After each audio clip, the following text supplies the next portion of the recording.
Hi, I'm Tim. Welcome to Watchbox, and thanks for logging on. If you love this watch, email me, tmosso at thewatchbox.com. Your purchase and pricing email question line for buying any watch you see here on our social media or our website. It's in the description below, tmosso at thewatchbox.com. And today we're discussing a stainless steel 50-piece limited edition for the United States market. This is the Zenith Pilot Chronograph Tipo CP-2 USA limited edition. It is the flyback version of the Tipo CP-2. The timepiece, 43 millimeters in stainless steel, measures a reasonable 12.9 millimeters thick, thinner than I expected. It's a broad arcing 52 millimeters from lug to lug with a 22 millimeter spacing between the lugs. Throw it on my wrist, 16 centimeters in circumference. It's a broad piece, but you can see the lug curvature does help it fit a smaller wrist. I could recommend it for a wrist as small as 15 centimeters circumference. You can see with the cuff shot that thin profile really comes in handy, as this will fit underneath a sleeve. The over the top shows that I'm pretty much maxed out with the lugs to the edge of the wrist. Taking a look at the hardware and the software, the strap is an oily Nubuck leather that is wonderfully soft and has a handsome distressed grain.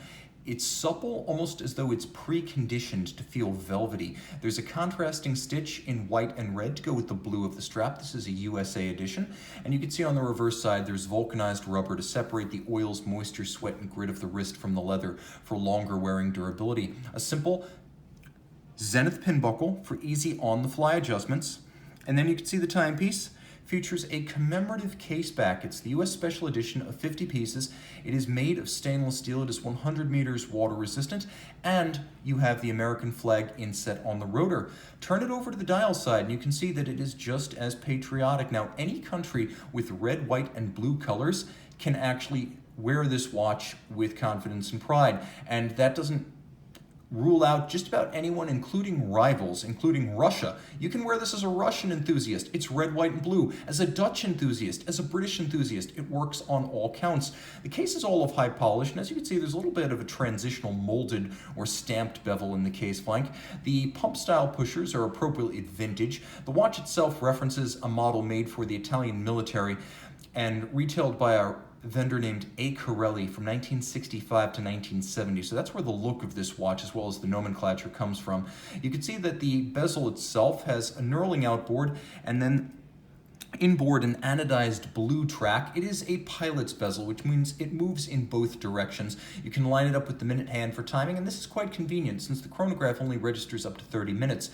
It is robustly loomed on a dial base of blue. We have the red varnished seconds hand and all of the white print. Turn the watch over, you've got a Zenith El Primero caliber 405. You'll recognize that as the movement that was originally developed for the 1996 to 2003-ish Zenith Rainbow Flyback. I'm actually going to say 96 to 2002 for the Rainbow Flyback. And the key here is that you can actually reset and restart the chronograph with a single push. Faster because pilots need rapid response. They need to be able to restart their timing with a minimum fuss and delay.